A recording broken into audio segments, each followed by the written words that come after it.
Bueno, parece que sí, estamos en directo. Muchas gracias por estar acá. Vamos a ver otro verso del Tao Te Ching y a través de él vamos a observar una secuencia de hexagramas que bien pudiéramos, bueno, pues verlos de forma relacionada o que nos pudieran aportar un complemento a la hora de entender o profundizar en el mensaje de este verso del Tao Te Ching. Este nuevo ciclo ya vimos, estuvimos conversando, ¿no? De la posibilidad, o por lo menos para algunas personas, si existe, bueno, pues a lo mejor ciertos datos o ciertas intuiciones que pudieran tener algunos estudiólogos o sinólogos a la hora de, bueno, pues definir incluso a Lao Tse como un fanxi.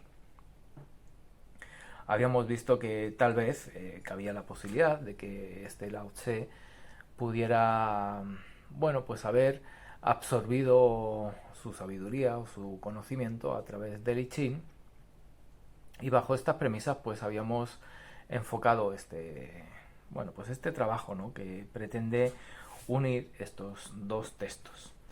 Más allá de las reflexiones que cada uno de nosotros podamos hacer con cada uno de los versos que podemos encontrar y que encontramos en el Tao Te Ching, bueno, pues a veces eh, se queda el mensaje medianamente difuso, se queda el mensaje medianamente ambiguo.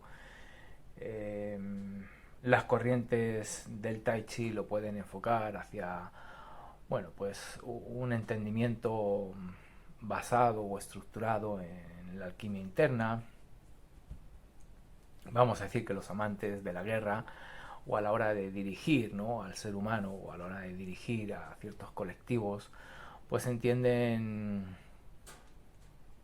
este mensaje, ¿no? Que encontramos en los versos del Tao Te Ching, pues asociado a este tipo de tradición, a este tipo de corrientes.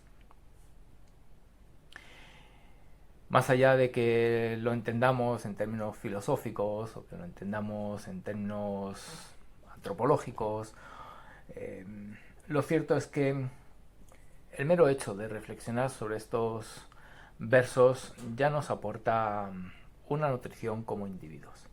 Pero si además de, bueno, pues focalizar nuestra atención en la lectura de los versos, vamos a buscar, podemos hacerlo de forma intuitiva, de forma medianamente lógica o racional, eh, esos hexagramas o quizás algunos trazos dentro de algunos hexagramas que nos puedan recordar a esos versos o que pudiéramos medianamente asociar, ¿no? Un mensaje parecido en ambos textos. El hecho de buscar esa conexión enriquece evidentemente el aprendizaje que podamos tener sobre ello, pero también nos va a ir construyendo en nuestro mundo interno una manera de, digamos, como de acercarnos a este pensamiento chino. Recordaremos que en los primeros capítulos del otro módulo del I Ching de los Fanxi, pues habíamos hablado dónde, vamos a decir, surge este I Ching o a qué tipo de sociedad se le entrega este I Ching, si aceptamos la idea de que viene, ¿no? de seres cósmicos que no forman parte o que no pertenecen al contexto planetario. Pues veíamos esas estructuras sociales, veíamos el tipo de pensamiento de esas sociedades, cómo eran las costumbres, ¿no? De esos individuos, cómo se relacionaban entre ellos. Cuando hablamos del lenguaje o de la caligrafía, del sistema de comunicación verbal y escrita que utiliza este pensamiento chino, pues hablábamos de ciertas diferencias, ¿no? En relación a, bueno, pues otros idiomas, como pueda ser el castellano, el inglés, el alemán, que guardan ciertas diferencias estructurales básicas, muy fundamentales a la hora de elaborar un pensamiento, a la hora de elaborar una reflexión y por consiguiente a la hora de elaborar y estructurar una conclusión. Hablamos de las diferencias en los verbos, bueno, diferentes, digamos, matices, ¿no?, gramaticales que hacen que la estructura mental no sea la misma. Entonces, como occidentales no solamente encontramos la dificultad de hacer una traducción, vamos a decir, objetiva de un texto chino, puesto que a la hora de utilizar ideogramas, es decir, imágenes que sugieren o que transmiten ideas o conceptos, ¿no?, entonces llegamos a una idea a través de un grafismo, a través de una imagen, no a través de una palabra y de bueno, pues el significado que le podamos dar a esa palabra. Entonces, cuando nos acercamos a una imagen, quizás no todos percibamos las mismas sensaciones internas a través de esa imagen, o quizás no todos percibamos las mismas emociones a través de esa imagen, quizás no a todos se nos despierten los mismos recuerdos a través de esas imágenes. Entonces, querer entender la intención de ese autor a la hora de utilizar esa imagen, a la hora de utilizar ese grafismo, a la hora de utilizar ese ideograma, pues a veces, bueno, pues se convierte en algo complejo, bueno, pues si queremos ser lo más rigurosos posibles en esa traducción. Entonces, ¿qué ocurre? A la hora de utilizar estos dos textos y ver las conexiones que podemos encontrar entre ellos, pues facilita una manera, ¿no?, de utilizar nuestro pensamiento, una manera de utilizar nuestra alegoría, una manera de utilizar nuestra analogía, una manera de utilizar el símbolo, que va construyendo, bueno, pues un acercamiento diferente, ¿no?, puesto que ya no es una mente occidental propiamente, no es una mente basada en estos códigos lingüísticos de los que hablábamos hace un rato. Empieza a encontrar imágenes en ambos textos, y a través de esas imágenes empieza a ver, no solamente entender, sino a ver qué hay en esas imágenes que quizás en términos de comprensión puedan estar definidas o descritas de una manera, pero sabemos, o al menos se dice, ¿no?, que una imagen vale más que 1000 palabras. Entonces, a la hora de acceder a los textos, nos quedamos a lo mejor con esas 1000 palabras y omitimos cierta información que no se eligió a la hora de transcribir, a la hora de escribir o a la hora de definir esa imagen. Empezamos a relacionarnos con esa información que el texto propiamente está omitiendo y empezamos a conectarnos con ese mundo invisible. Sabemos que para la tradición del Tao, a la hora de buscar esa conexión mística con la vida, pues utiliza la parte visible para acceder al invisible.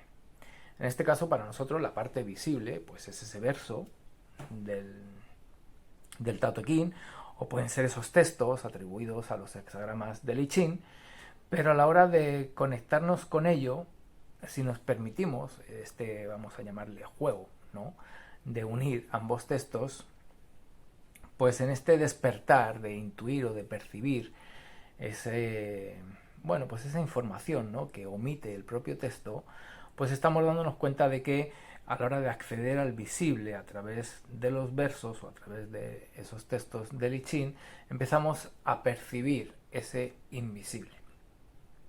Y nuestra mente, nuestro estado de conciencia, empieza a relacionarse no solamente de esta manera con los textos o con este trabajo que estamos sugiriendo, sino que a la hora de salir a vivir nuestra vida cotidiana, pues también vamos a empezar a percibir ese mundo invisible, vamos a empezar a percibir ciertas conexiones que no forman parte de lo obvio o que no forman parte, pues como digo, del visible. Empezamos a develar una parte del invisible, empezamos a hacerlo para nosotros visible, y así es como vamos cambiando la proporción a la hora de relacionarnos con la existencia o con eso que llamamos realidad. Si antes teníamos una parte de la realidad que para nosotros era visible y se dice que es como esa cúspide del iceberg, pues ahora podemos acceder a otros procesos que en la vida acontecen y que antes estaban, digamos, en un contexto oculto o misterioso, y ahora pues nuestra intuición y poco a poco nuestra contemplación van a poder atestiguar. Entonces el día de hoy vamos a observar un verso que también habíamos hablado en la presentación de este ciclo, que la traducción que estamos utilizando pues coloca los versos, digamos, de forma diferente a como por lo general se suelen utilizar. Sabemos que el Tao Te Ching, bueno, pues se han encontrado diferentes, vamos a decir, versiones, ¿no?, a lo largo de la historia en diferentes lugares, y estas versiones no tienen el mismo orden en sus versos. Entonces os estoy dejando en los comentarios no solamente la traducción, sino los dos números o las dos posiciones que dentro del texto este verso podemos encontrarlo. En este caso era el verso número 3, que bueno, pues en otras traducciones está colocado en otra parte del libro. Y este verso que hemos tenido la oportunidad de leer durante estas semanas y de reflexionar y de meditar sobre ello, pues comienza en una primera parte donde nos habla de 3 tipos de personas, de 3 tipos quizás de estados de conciencia, de 3 tipos de actitudes o 3 maneras de vivir la vida o de relacionarnos, a veces con nosotros mismos, pero también con el mundo externo. Hace diferencia en cada uno de ellos y da unos matices sustanciales para poder identificar esas diferencias. A veces nos gustaría, como individuos, vamos a decir, egoicos, pues vivir nuestra vida desde ese personaje que podemos atribuir el término del sabio. Y a lo mejor pues no nos queremos reconocer en ninguno de los aspectos de nuestra vida como alguien ignorante o como alguien, vamos a decir, inculto, o como alguien con un grado de evolución inicial. Es decir que, si bien es cierto, todos somos iniciados en este camino que llamamos vida, nos queremos a nosotros mismos ver en un proceso a veces más avanzado del que realmente nos encontramos. Porque a veces a la hora de compararnos o a la hora de vernos frente al espejo, pues hemos aceptado ciertos juicios de valor que nos impiden, o nosotros mismos nos impedimos, reconocer la verdad o reconocer eso que frente al espejo vemos tal como es. En ese sentido, cuando nos hacemos la pregunta de cómo pudiéramos ser ese sabio, cómo pudiéramos llegar a ese estado de conciencia, cómo pudiéramos vivir esa vida, o cómo pudiéramos convertirnos en esa persona,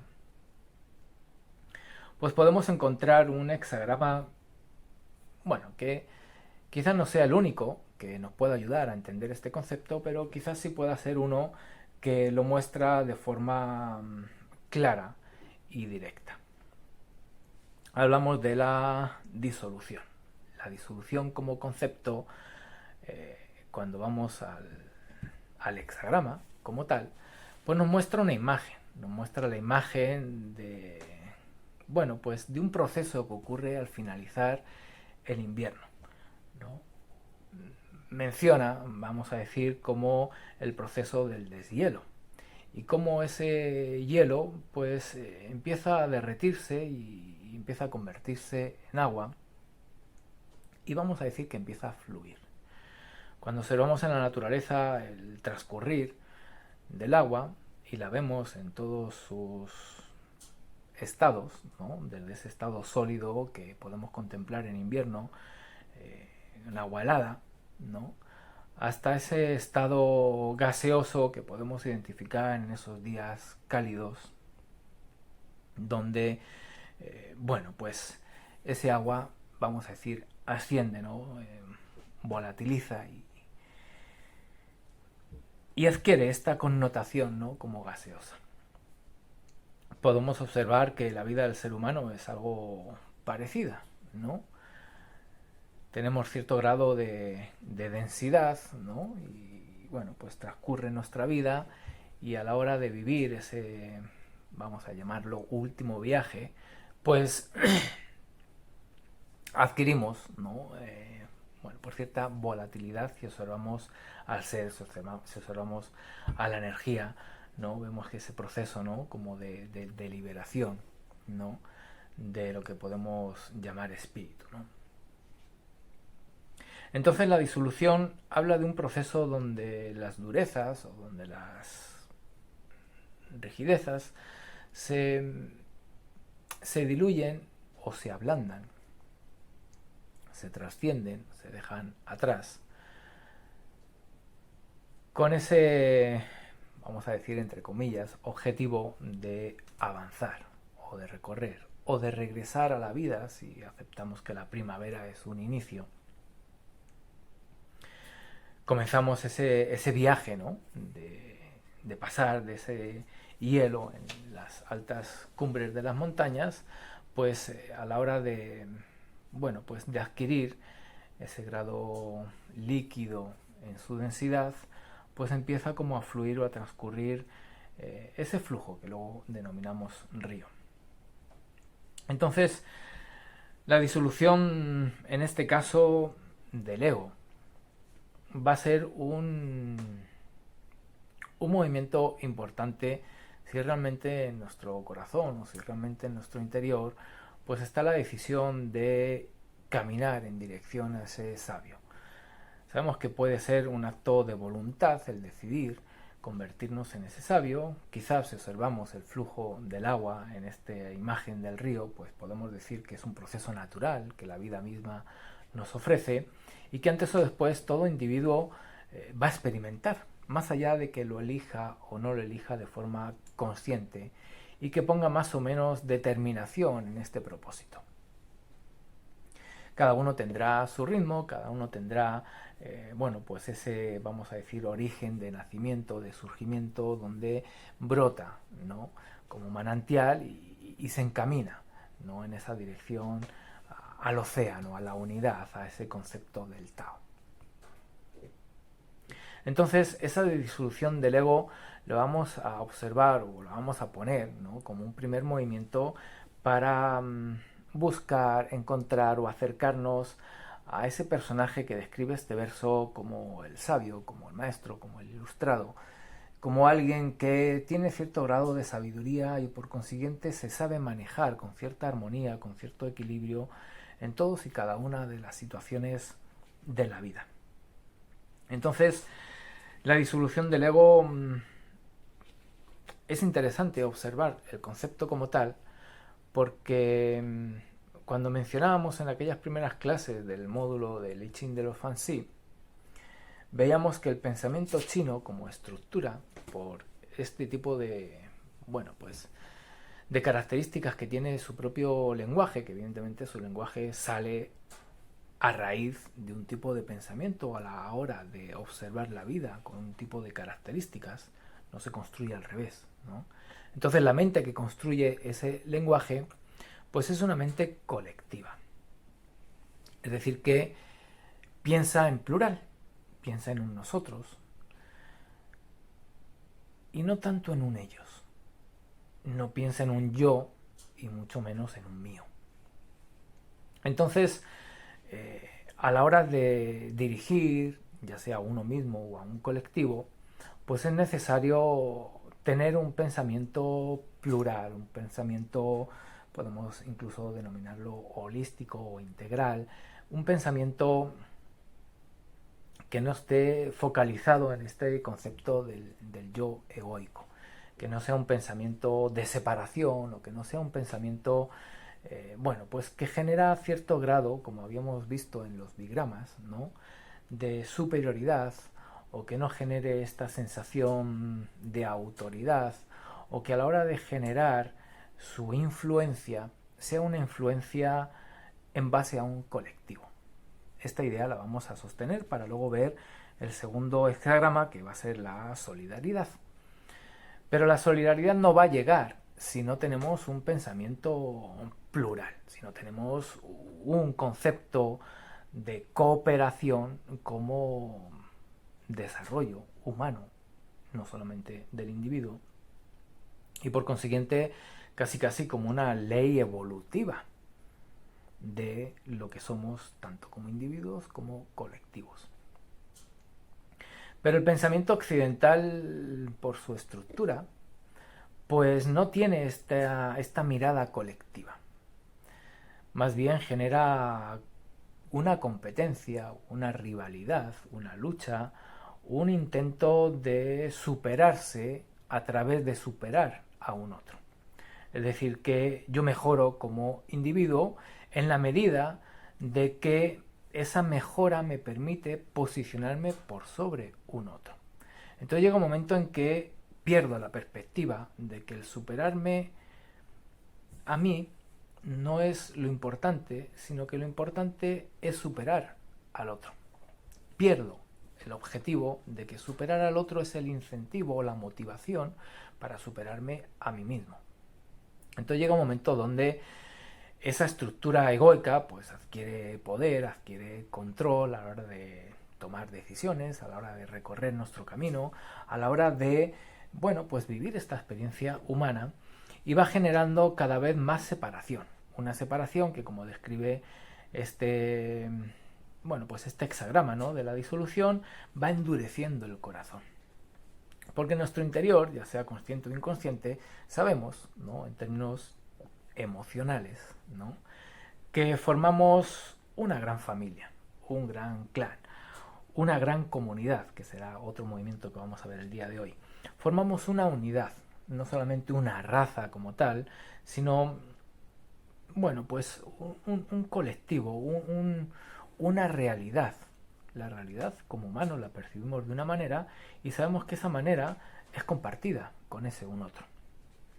Pero cuando estamos al lado de ese un otro, desde esta mirada de la competencia, desde esta mirada de la lucha, desde esta mirada de la, bueno, pues superación de los unos frente a los otros, pues como digo, el I Ching describe que hay como un proceso de endurecimiento, es como si el corazón se nos helara, nos quedáramos fríos, ¿no?, en términos emocionales, porque eso va a ser lo que nos va a permitir podernos poner sobre un otro. En lugar de ayudarlo en sus dificultades, vamos a ver de qué manera podemos aprovechar sus dificultades para obtener ventaja, para obtener, ¿no?, un grado de mejoría en lo que ya tenemos. Si además eso que tenemos es más de lo que necesitamos, pues sin darnos cuenta empezamos a darle valor a ese éxito de esa abundancia, porque consideramos que hemos logrado esa abundancia porque somos grandes personas. Y sin darnos cuenta en el camino, pues para adquirir esa abundancia lo que hemos ido haciendo es ir olvidándonos de todos aquellos que hemos ido dejando por debajo y atrás, en unas condiciones, bien pudiéramos decir a veces miserables. Es decir, que podemos presumir de tener la última tecnología en nuestro dispositivo sabiendo que hay un niño que recoge coltán en África y que posiblemente no tenga la posibilidad de comer ni siquiera una vez al día. Se nos olvida, nos hacemos fríos e insensibles frente a ese tipo de situaciones. Pero mostramos con orgullo, mostramos con cierta vanidad y con cierta soberbia el logro que hemos adquirido. Y el colectivo lo reconoce y lo premia. Digamos que esa estructura, ¿no?, de este pensamiento occidental, pues va generando rivalidades, va generando, bueno, pues ciertos movimientos que podemos llamar injusticia o podemos llamar de inhumano, que a la larga pues se van a convertir en conflictos sociales, en conflictos familiares, en conflictos personales, y luego nos vamos a preguntar por qué no logramos vivir en paz. Entonces, para esta disolución, para realmente convertirnos en ese sabio, pues necesitamos pasar por este proceso de diluir, ¿no? O disolver nuestra estructura egoica. Esta estructura egoica que se ve a sí mismo como separado de un otro. Entonces necesitamos construir un modelo de pensamiento no solamente en base a la cooperación, sino un modelo de pensamiento donde nos demos cuenta de que nuestra acción es interdependiente de la acción de cualquier un otro. Y desde este concepto quizás empecemos a permitirnos a valorar ciertas cosas donde ese niño que está recogiendo ese coltán pues quizás pueda tener el mismo valor que ese youtuber, ¿no?, que está subiendo con esa tecnología un vídeo y que es el único que en términos de popularidad es reconocido. Entonces esa cadena que nos une los unos a los otros no se rompe, no se merma y sobre todo no se utiliza para el bien de uno por sobre el bien del otro. Entonces en este modelo de pensamiento chino pues ya está en sus bases estructurado esta, digamos, cooperación, es decir, nos vemos parte de una misma unidad. Y de ahí viene esta idea, ¿no?, de la solidaridad, es decir, ¿qué me va a motivar a liberarme de mi estructura egoica? Pues la motivación de buscar esa cooperación, de buscar ese apoyo. Hay un ideograma en esta tradición que es el hombre, Tian. Y curiosamente, este ideograma se pinta con dos trazos, donde uno se apoya en el otro. Y en términos de imagen, pareciera como si dos seres humanos caminaran el mismo camino apoyándose el uno en el otro. Ese es el concepto del hombre. Entonces no lo pinta solo en mitad del bosque, no lo pinta solo en mitad del planeta, lo pinta con un otro, pero además no lo pinta con un otro, digamos, como cada uno independiente. Lo pinta sabiendo que hay una relación de un uno con un otro y esa relación la deja marcada a la hora de apoyarse para caminar.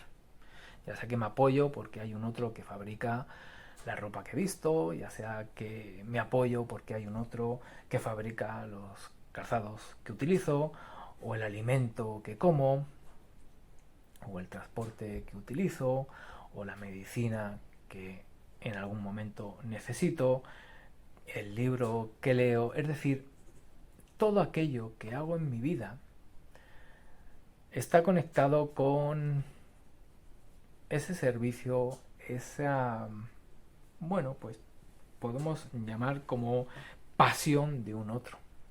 Es decir, hay algo que a un otro lo mueve en su mundo interno a hacer algo que no es muy diferente a esa pasión que yo vivo en mi mundo interno para hacer mi algo.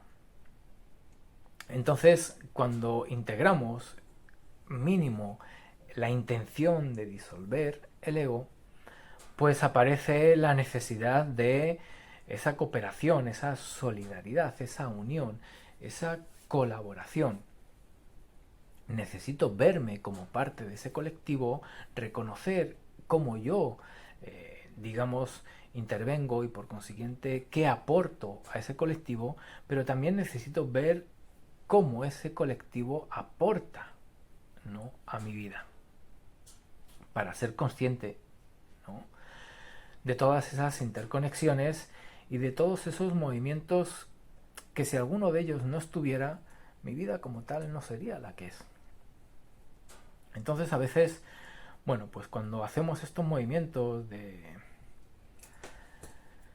ser solidarios, ¿no?, y querer ayudar a un otro, pues quizás podamos lograr cosas concretas como llevar alimento, como llevar ropa, pero si en nuestra estructura psíquica no cambiamos el modelo de pensar, lo que estamos haciendo es, más que resolver un conflicto interno en nuestro modelo de pensamiento, lo que estamos haciendo es quedarnos bien con nuestro propio juicio interno, o ese juicio moral, que sabe que somos responsables de esa pobreza, o que sabe que somos responsables de esas condiciones de vida quizás no tan saludables, pero que generando esta acción de ayuda humanitaria me permite dormir tranquilo en mi cama.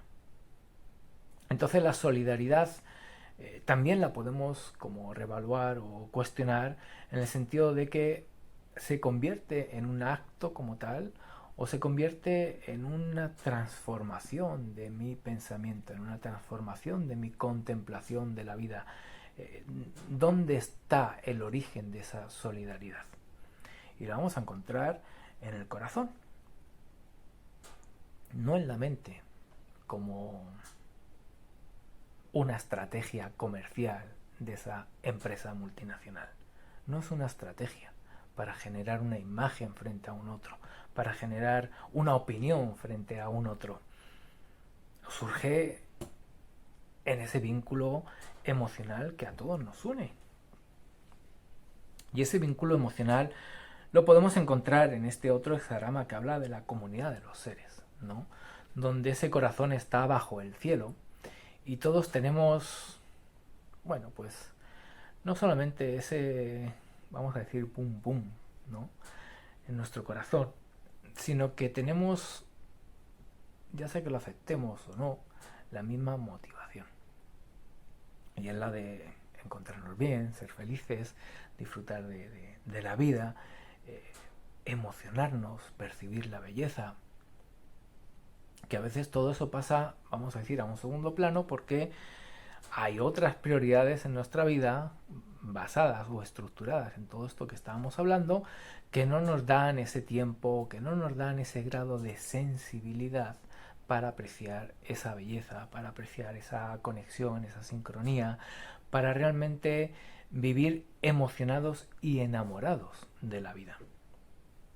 Entonces no podemos abrir nuestro corazón en un mundo, ¿no?, de competitividad, sabiendo que va a haber un otro que posiblemente en el momento que tenga la oportunidad, bueno, pues va a aprovechar, ¿no? Y eso va a hacer que necesite estar alerta, necesite salir con cierto grado de desconfianza. No me permite ver a un otro como hermano o como hermana, no me permite ver a un otro cercano en términos emocionales. Y esa desconfianza, esa inseguridad, esa preocupación se va apoderando y sumándola a esta estructura de ese ego de separación, pues al final nos vamos encapsulando, nos vamos encerrando y vamos viviendo una vida aislada, aislada de un otro que igualmente vive su vida de forma aislada y sin darnos cuenta pues vamos avanzando, ¿no?, aislándonos cada vez más hasta el punto de que a lo mejor ya ni siquiera vamos a ser nosotros los que vivamos la vida, sino que será ese avatar que construyamos en ese meta universo. Entonces, esta comunidad de los seres, esta comunidad de los hombres, pues nos recuerda ese vínculo, ¿no?, afectivo, ese vínculo del corazón, que era el que regía en aquellas sociedades, en aquellas comunidades que dieron orígenes a las sociedades contemporáneas, donde antes de que apareciera la agricultura o la ganadería, pues necesitaban inevitablemente de esa cooperación, necesitaban de ese apoyo los unos a los otros a la hora de reconocer el alimento en un árbol, a la hora de reconocer el cambio del clima, de las estaciones, para moverse, porque no tenían casa, no eran sedentarios. Entonces todos tenían un rol importante dentro de esa comunidad y todos como comunidad aportaban al bien de la comunidad. Y eso sigue en nuestro corazón, esa memoria no ha desaparecido, esos recuerdos siguen ahí en nuestro subconsciente, pero realmente nos permitimos volver a tener ese estilo de vida.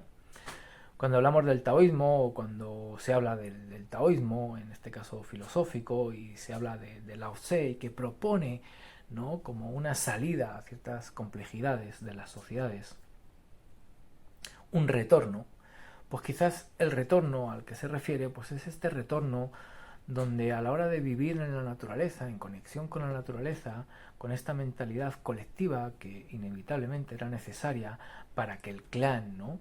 Para que la manada, para que, bueno, pues esa comunidad avanzara y encontrara o cubriera todas sus necesidades, pues, como digo, está ahí en nuestro interior y quizás sea ese el retorno que sugiere. Hacerlo de forma consciente y tomar la decisión de convertirnos en esos hombres sabios, no para quizás tener un reconocimiento en algún tipo de publicación científica o no para tener ciertos reconocimientos como individuos, sino para tener un estilo de vida consciente donde todas las conexiones están ahí presentes en mi vida, donde todos los individuos están ahí presentes en mi vida y poder salir, ¿no?, a mi propia vida siendo consciente de que todos y cada uno de los que estamos aquí formamos parte de mi vida. Entonces esa comunidad de los seres o esa comunidad de los hombres habita en nuestro interior y por más que busquemos de forma inconsciente volver a tener esas sensaciones de clan, esas sensaciones de pertenencia, a la hora de hacerlo a través de una religión, a través de un estilo de música, a través de una geografía, de una nación, de una bandera, a través de una moda, como pueda ser, vamos a decir, ¿no?, esta que a día de hoy utiliza la E en lugar de la A o la O, o modas que vienen, que aparecen, que nos dan la sensación de formar parte de algo. En el momento que formamos parte de ese algo, sin darnos cuenta, nos estamos separando de un otro algo. Entonces, esa disolución del ego no está aconteciendo. Esa solidaridad que creemos que tenemos, porque la enfocamos en este colectivo, es limitada. No la podemos extrapolar más allá de este colectivo, no la podemos llevar más allá de estos límites y generar el mismo acto con el resto de colectivos. No nos vemos como una sola comunidad de los hombres. Entonces, a la hora de ir en esa dirección del hombre sabio, pues nuestro camino no va a avanzar. No va a avanzar porque nuestra mente, nuestra psique, nuestro corazón no se vincula a una unidad. Se vincula a una parte de esa unidad. No sé si estas cosas serán las que estén dentro de ese otro hexagrama que habla de la verdad interior. Pero curiosamente la verdad interior es un hexagrama que en un principio nos muestra que esa verdad está relacionada con lo femenino, está relacionada con el vacío o con el silencio, con la serenidad, con la calma, con la suavidad. Lo que es cierto es que esa verdad interior, cuando uno va al hexagrama, pareciera como si fuera la misma para todos. Y cuando mi verdad interior difiere de una verdad de un otro, pues quizás podamos poner esa verdad en términos relativos y no en términos absolutos. Y de ahí, ¿no?, esta idea de la disolución del ego, es decir, bueno, voy a poner en duda una creencia, voy a poner en duda una idea. Que ponga en duda una creencia o que ponga en duda una idea no va a cambiar quién yo soy. No soy mis ideas, no soy mis creencias. Pero a veces nos apegamos, ¿no? Nos aferramos a las ideas, a las creencias y nos identificamos. Incluso nos describimos a nosotros mismos a través de ellas. Y las ideas, las creencias cambian. Y quizás eso que nosotros somos en nuestro interior no experimente esos cambios. Esa esencia, esa naturalidad, quizás no cambie. Quizás esas ideas o esas creencias no son un agente modulador de ese quien soy ahí adentro. Entonces, ¿dónde está el temor a pensar de forma diferente?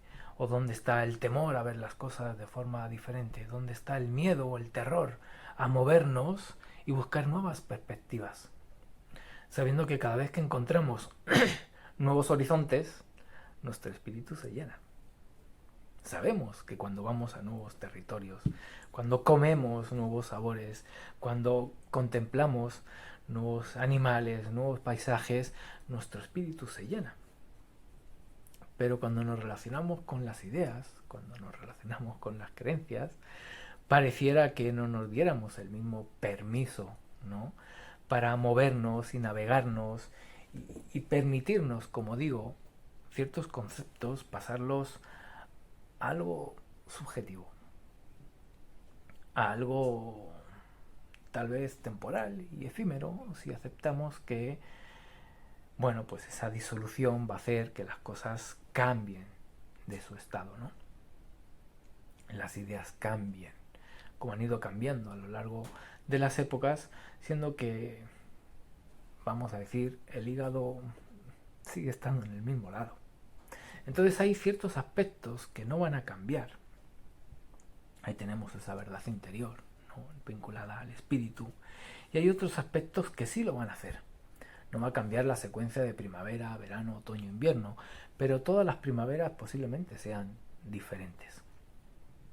Entonces, si esa primavera es un día, pudiera permitirme que ese día sea diferente en la medida de que, bueno, pues relativice mi sistema de creencias o relativice mi conceptualización psíquica de la vida, o incluso la definición o la autodefinición que tengo de mí mismo.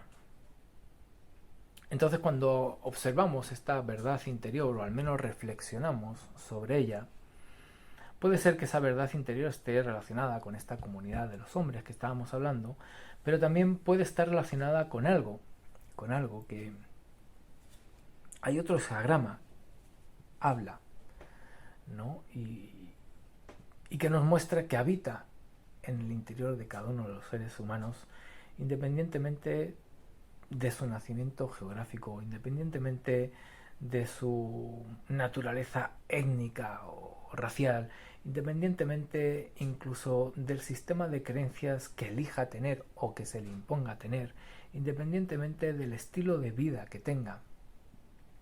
El hexagrama de la inocencia habla de algo que todos como seres humanos tenemos. Y esa inocencia, cuando uno viaja, la reconoce en todos los niños, independientemente del rasgo que haya en su rostro, independientemente de su condición social, esa risa, ese brillo en los ojos, ese comportamiento desinhibido, esa naturalidad a la hora de expresar sus emociones, a la hora de explorar y curiosidad sin miedo, ¿no?, es común en todos esos niños, independientemente del lugar geográfico donde se encuentren. Entonces hay una inocencia como concepto, como energía, que habita en cada uno de nosotros, que tal vez sin darnos cuenta vayamos dejándola en un lugar profundo de nosotros mismos, porque prioricemos o demos valor a otros conceptos, otras ideas, otros comportamientos, otras formas de ser.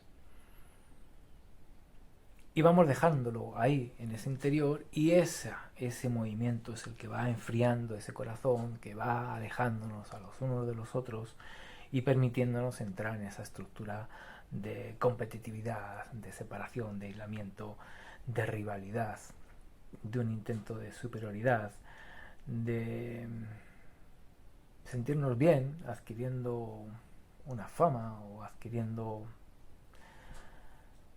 cierto grado de riqueza, ya sea en el sentido que sea,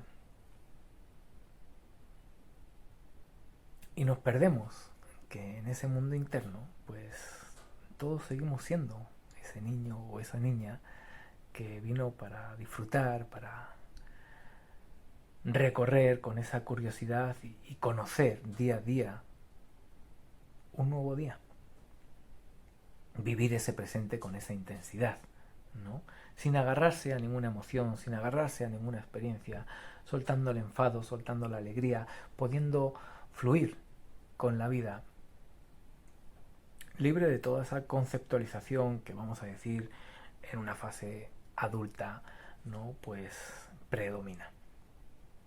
Entonces esa inocencia, cuando vemos a estos maestros taoístas, ¿no? Pues la podemos reconocer en esa simbología que nos intentan transmitir a través de estos personajes, ¿no? ¿Por qué se ríen? ¿Por qué los textos de estos sabios taoístas son prácticamente un chiste? ¿Por qué parece que viven su vida sin ese, digamos, grado de preocupación? ¿Por qué no les importan ciertas cosas? ¿Y por qué no los transmiten con esas características? Entonces están intentando mostrar, ¿no?, a esta inocencia en un hombre adulto, incluso con barba blanca, ¿no?, que si observamos realmente la vida, pues nos damos cuenta de que cuando nos aproximamos a esa época de nuestra vida, empezamos a recuperar ciertos matices parecidos a los que teníamos en esa infancia. De hecho se dice, ¿no?, que el círculo de la vida se cierra porque nos volvemos a convertir en niños, ¿no? Necesitamos otra vez que nos limpien el culo, necesitamos que haya alguien pendiente de nosotros porque se nos olvidan las cosas, no tenemos el mismo grado, vamos a decir, de concentración, estamos otra vez viviendo el momento presente y nuestra mente empieza como a dejar ciertos procesos que, como digo, pues adquirieron valor en otra época de la vida. Regresamos a esa inocencia. Evidentemente las condiciones del cuerpo quizás no nos permitan ser tan flexibles, ¿cierto? Se fue secando el cuerpo por el camino, se fue haciendo rígido, duro el cuerpo por el camino y ya no hay ese grado de flexibilidad, ya no hay esa, digamos, destreza a la hora de adaptarnos a las circunstancias. Pero hay una parte de nosotros que sí podemos reconocer, que regresa a nosotros, ¿no? No solamente hay como una tercera bendición, sino que aparece, ¿no? Aparece esa inocencia, ese brillo, esas condiciones ligeras, livianas, ¿no?, de transitar, vamos a decir, esa última etapa de esta experiencia humana. Entonces podemos observar esa inocencia como, bueno, pues como un indicador de ese sabio, ¿no?, del que habla o al que se refiere esta primera parte de este verso. Así es que aquí la invitación, ¿no?, de observar en la medida de nuestras posibilidades cómo y de qué manera disolvemos ese ego, cómo nos liberamos de esa competitividad, de esa lucha, cómo vamos adquiriendo conciencia de que somos un colectivo, aunque no sepamos cómo se llama ese otro.